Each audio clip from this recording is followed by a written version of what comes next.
Greetings, guys, gals, and non-binary pals. Welcome back to Botany After Dark. My name's Rin, and today we're getting back to the podcast's roots, exploring the world of poisons, potions, and brews, but with a bit of a twist for Yule, Christmas, or the general holiday season. So, today we're discussing the history and nature of fly agaric, also known as Amantia muscaria. Now, while perhaps not classed as a plant per se, because it is a fungus, the Amantia muscaria mushroom is a rather culturally significant organism. And ecologically significant organism, really. It has a native range spanning from much of the northern hemisphere and has been unintentionally introduced into the southern hemisphere. It's often a symbiote in birch and pine plantations as well. This introduction is especially problematic because it is a rather prolific species, meaning that it spreads rather rapidly, and populations can increase rather rapidly, causing the A. muscaria to become invasive in many of the regions that it is introduced to, and consequently causing the native species that fulfill whatever niche the A. muscaria is coming into to be pushed out in their natural habitats. This is especially an issue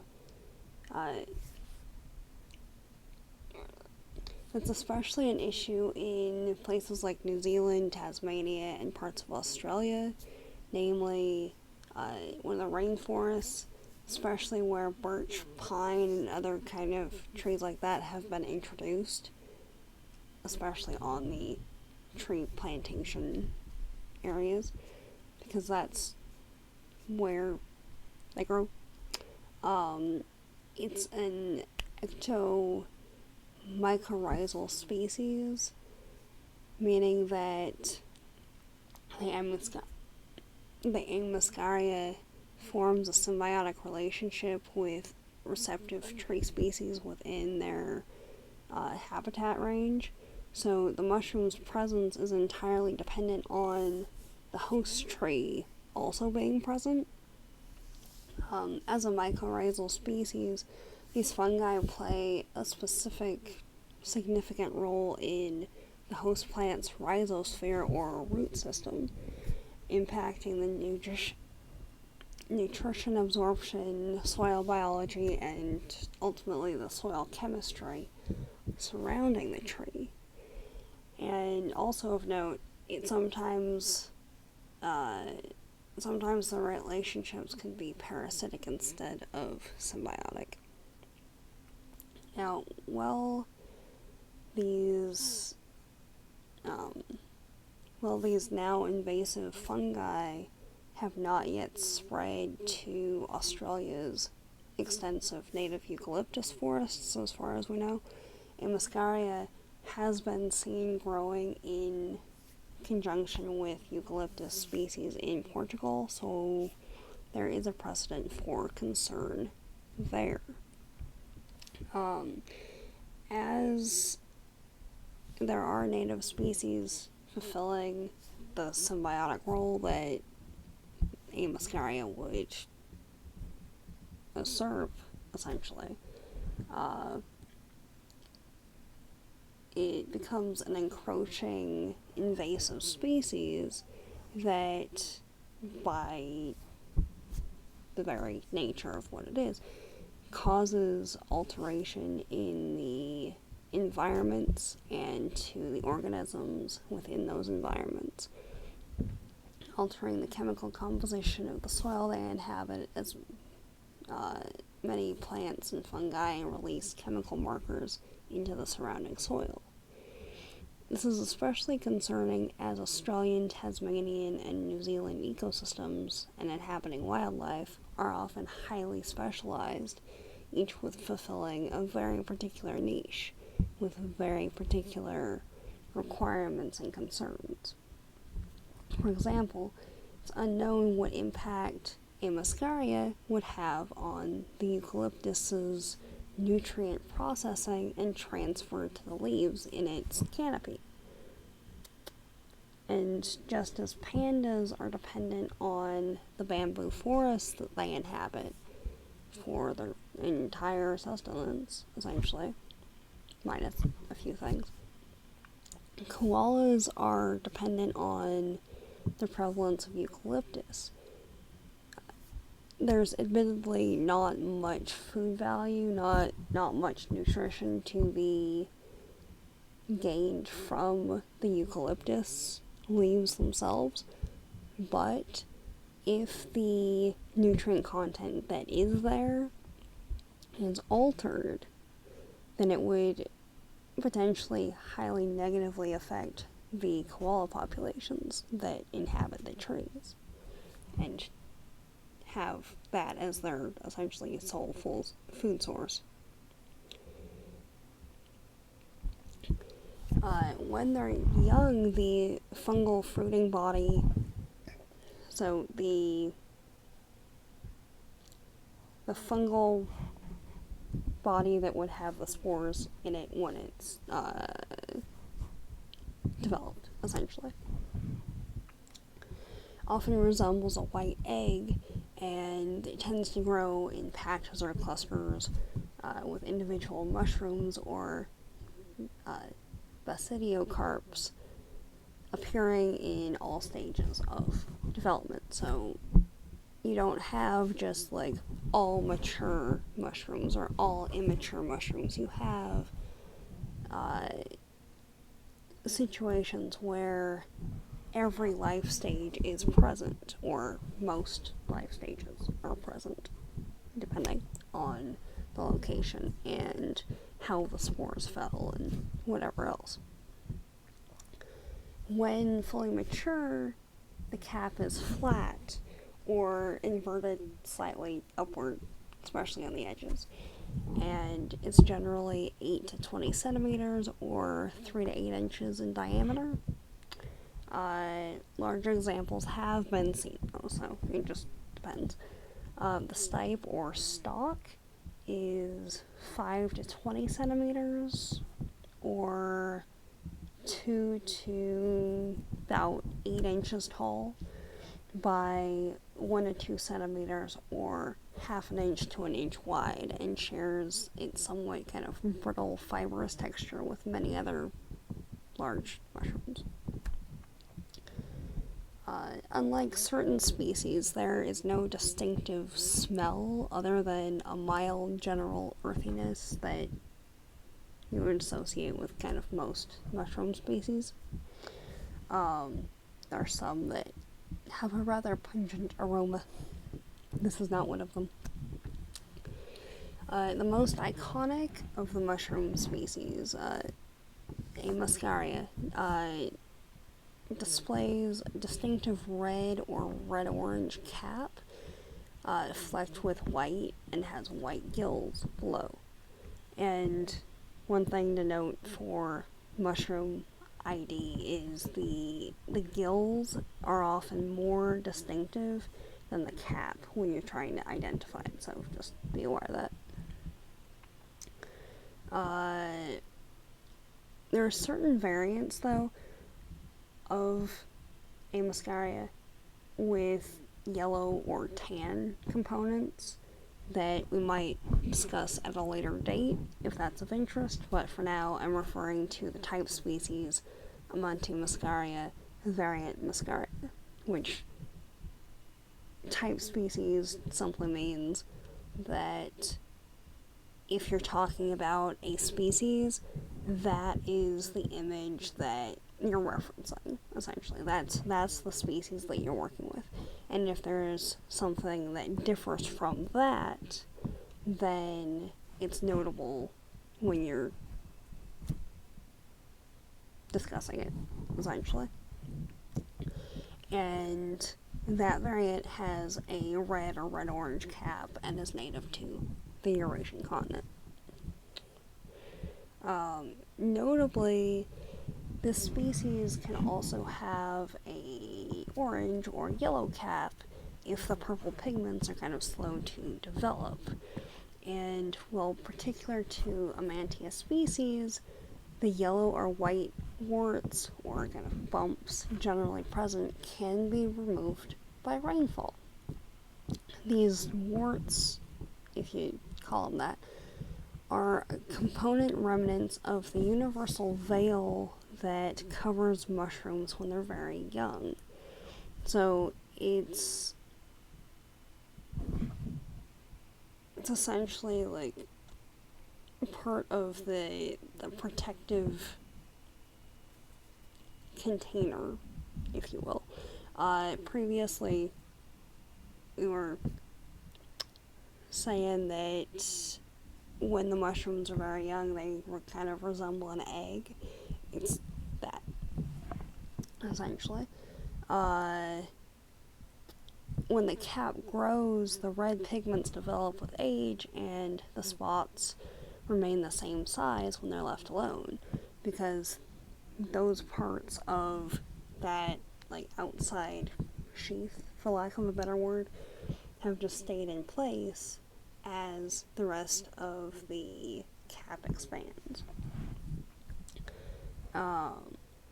In a muscaria, remnants of this veil also become two to four distinct rufts occurring somewhere between the basal bulb and the gills along the stipe. So if you look at mushrooms, there's the cap and a bit of a stalk with like the base that tends to be wider than the midpoint on the rest of the stalk. And sometimes there's like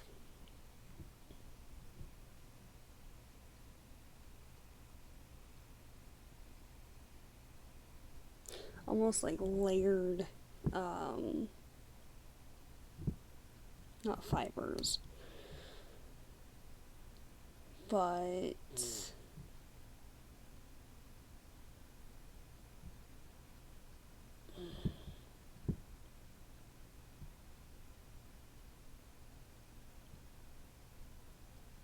layered material, essentially.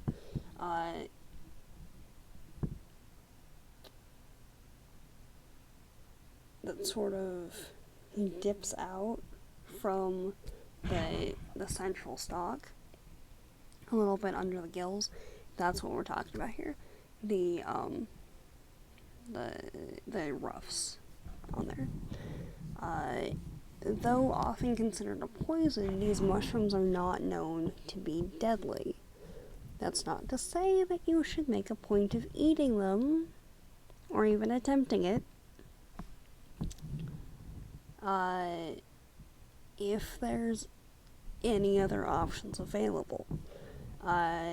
Still, their attributed deaths are extremely rare, and most often, fatality results from an aggravated bodily response due to pre-existing conditions rather than the mushrooms themselves.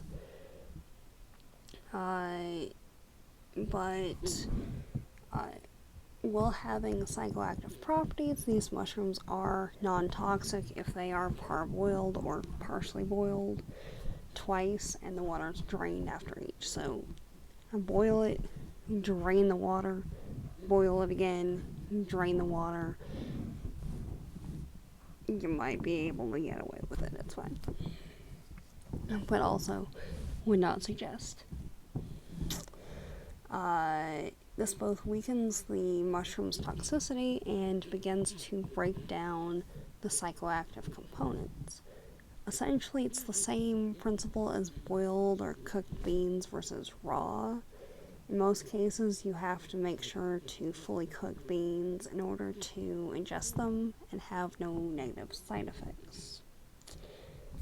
The most notable of these hallucinogenic compounds that would be boiled out, essentially, are ibotenic acid, which acts as a conformationally restricted analog to the neurotransmitter glutamate, and muscimol, which is a selective agonist for GABA receptors and displays characteristics of depressant, sedative, hypnotic, and hallucinogenic psychoactivity. Muscimol was initially studied as a potential treatment for epilepsy, which studies have since discontinued on that. Which is why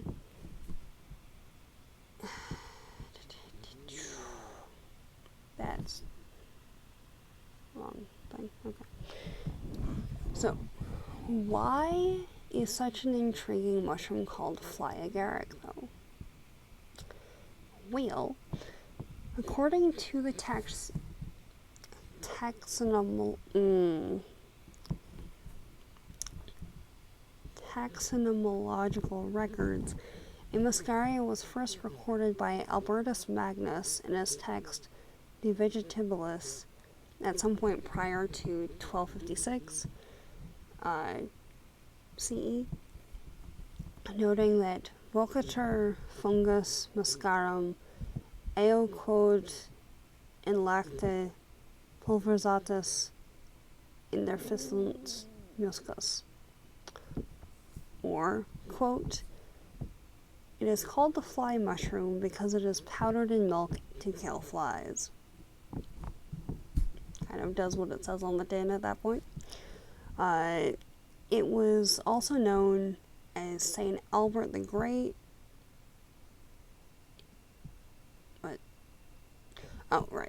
Albertus Magnus, who wrote De Vegetabilis, was also known as Saint Albert the Great, or Albert of Cologne. This account of adding a muscaria to milk to kill flies was corroborated even centuries later by both the 16th century Flemish botanist Carolus Clausus, who traced the practice to Germany, and Carolus Linnaeus, who reported the same occurring during his childhood in Småland in southern Sweden. Additionally, John Ramsbottom, an English mycologist, noted that a muscaria had been used as a general insecticide in both England and Sweden, and an old alternative name that it went by was also bug agaric. Alternatively, there's a theory that the fly in fly agaric is not a mention of the insect attracting abilities of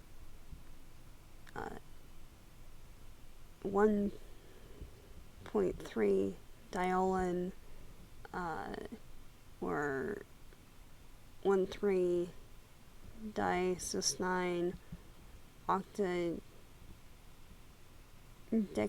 glycerol, which is the potent, or potentially potent, attractant compound found in these mushrooms. Instead, it is sometimes thought that this is in reference to the delirium sometimes seen after consumption of the fungus. This is substantiated with the mistaken medieval belief that flies could enter a person's head, causing mental illness. As previously stated, the mushroom has a rather wide range of endemic habitation.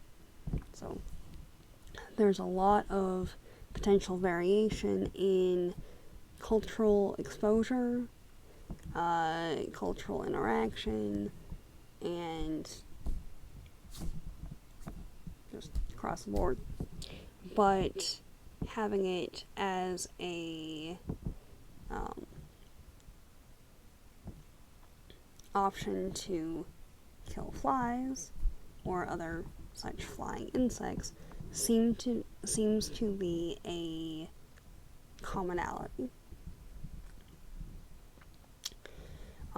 It should be noted that while only endemic to the northern hemisphere, there are leg-featured species native to other regions, and often individuals mistake these psychoactive varieties for their relatively benign or outright edible cousins. So, to echo the first podcast episode and an 80s Canadian PSA, if you don't know what it is, don't put it in your mouth. It's truly words to live by. Literally. So, although these particular may not be deadly, they still cause at least discomfort and altered perception, and often severe hallucination and digestive upset, especially if consumed prior to double boiling, as stated previously. Because, also, as stated previously, if you eat them raw, then you haven't done anything to break down the compounds or dilute them. It's just full force in your face. Now, while there may be some immense cultural significance for this fungi in North America, across Eurasia, the Middle East, Scandinavia, it's Siberia and northern Scandinavia that we're going to be focusing on. Though there is speculation as to a muscaria's roles in other cultures and regions, its historical use as an intoxicant and ethogen by the peoples of Siberia has been well documented. In this context, we will discuss the genus type species muscaria, though there are closely related others within that genus that we might explore in later episodes. According to some sources, the origins of muscaria's use can be traced to shamans of the Sami people seeing reindeer eat the mushrooms and then subsequently drinking the urine of the same reindeer in order to imbibe the mushroom's mind-altering properties. I remember reading years ago that it was essentially filtering out the things that would be poisonous or deadly to humans. But as we've discussed, the mushrooms, while providing a rather strong hallucination and digestive upset, are not deadly generally unless there's pre-existing conditions. So that's a bit odd there. But the theory was that people would drink the urine of the same reindeer in order to imbibe the mushroom's mind-altering properties. There are likewise accounts claiming this to be the origin of Santa and his flying reindeer, the red and white suit being somewhat reminiscent of the mushroom. However, while multiple historians have made this claim, several historical anthropologists and the Sami themselves dispute it. About these theories, Donald Feister, curator and biology professor at Harvard's Farlow Reference Library and Herbarium, and colleague Anne Pringle, argue that there is unquestionable symbolic association between the color scheme present in the red and white of Santa's uniform and a likewise strong connection to the myth as a whole.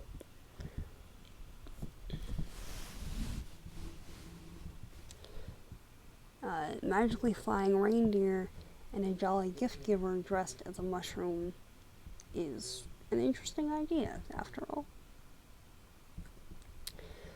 Additionally, there's an idea that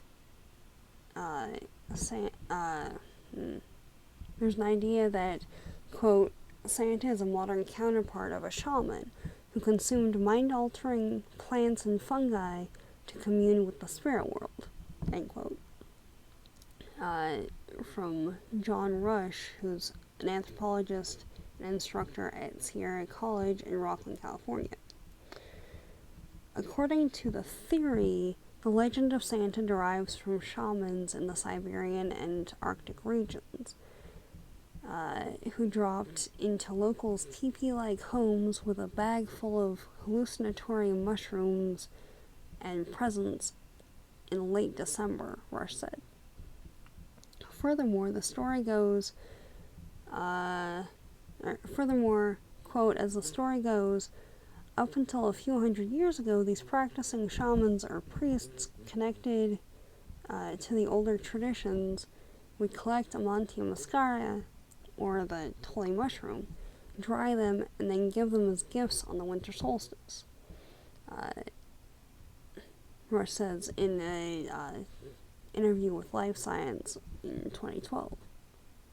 Because snow is usually blocking doors, there was an opening in the roof through which people entered and exited, thus the chimney story. Now, these lava structures, as were being described, which are the traditional temporary housing for the Sami,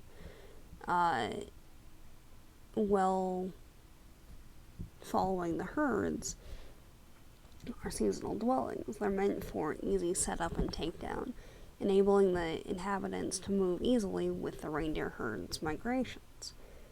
And while sharing similar features with indigenous American teepees, the lavo has a generally larger base, sitting closer to the ground in order to endure the harsh tundral winds in northern Scandinavia. Also, while potentially plausible in a pinch, it's unlikely that climbing through the structure's smoke hole, which is what the central hole would be for, because there's a fire in there to keep the space warm. Apologies if the mic just got weird. Okay. It's unlikely that climbing through the structure's smoke hole would be a routine exercise. It's likewise unlikely that the culture's shamans would be handing out hallucinogens en masse on the solstice.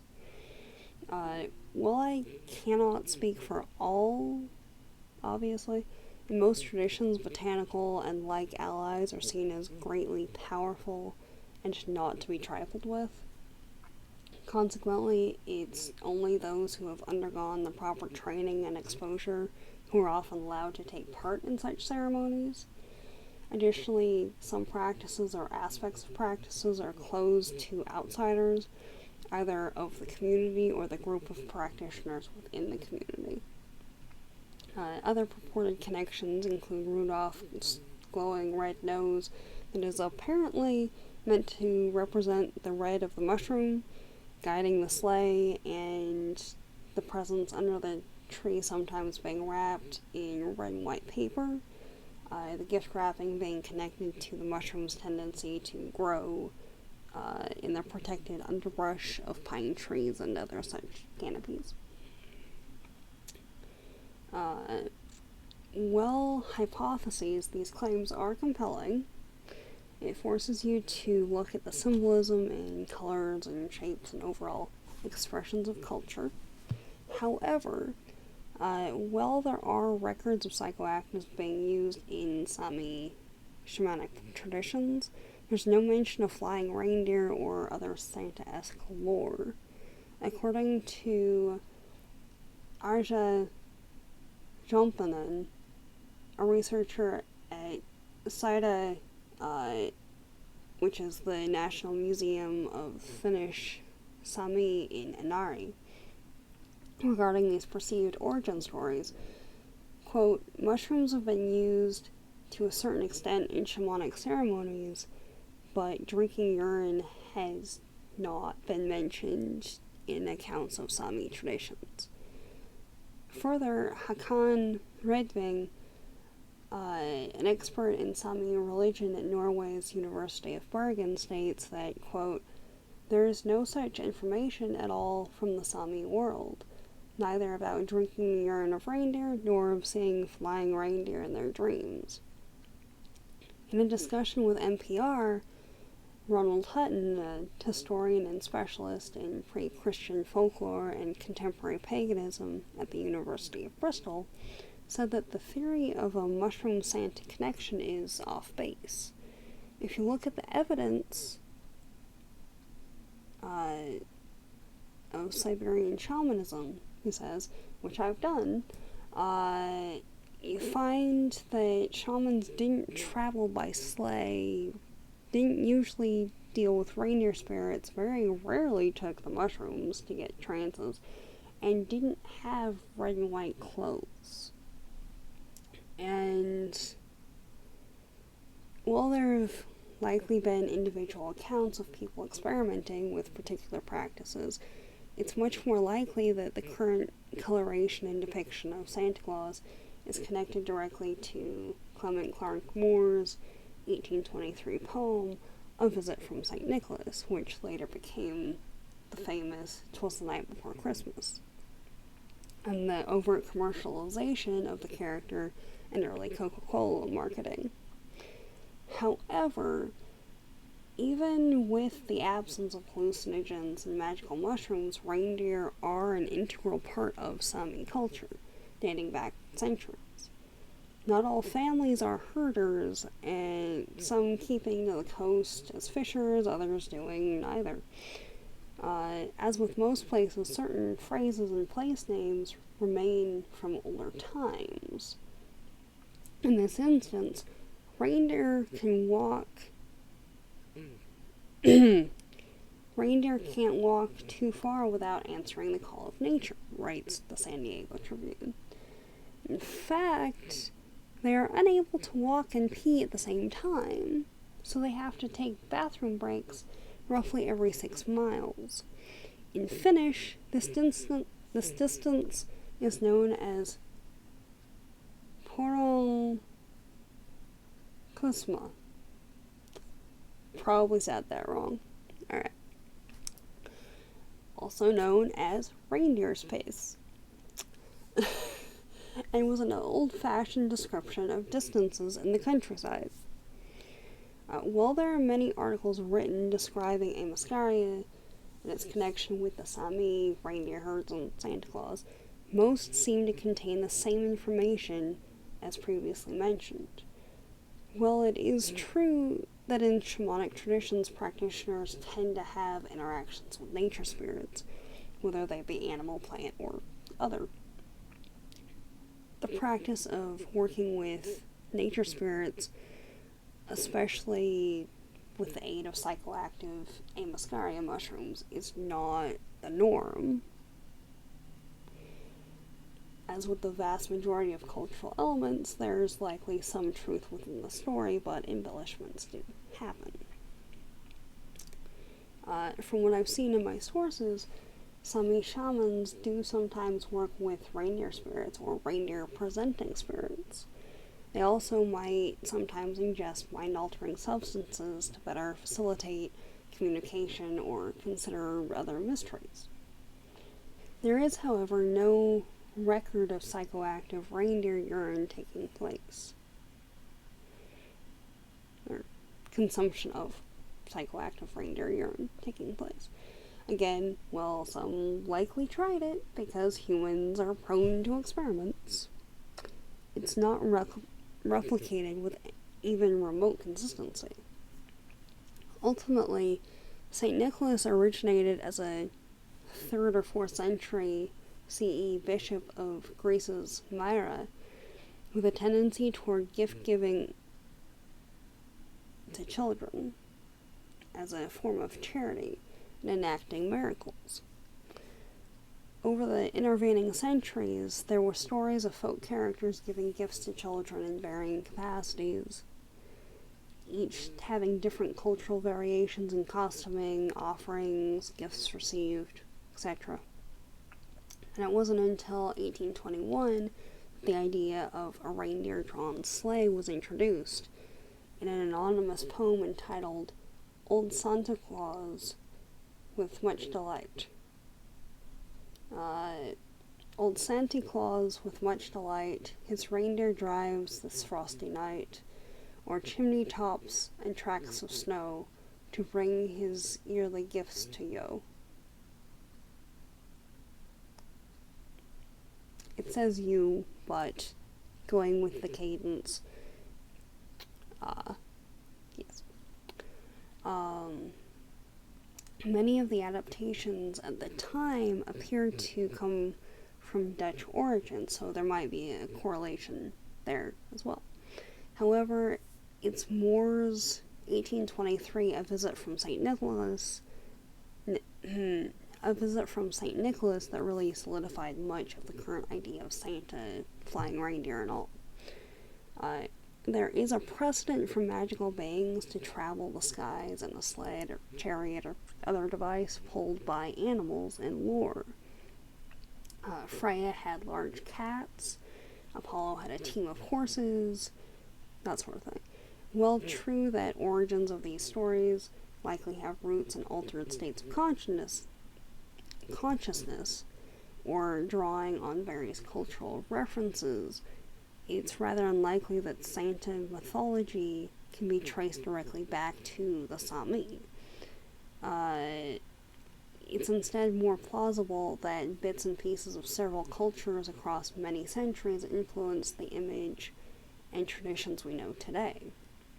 There are also far more palatable preparations for Amantia muscaria than drinking reindeer pee, though, again, would not recommend.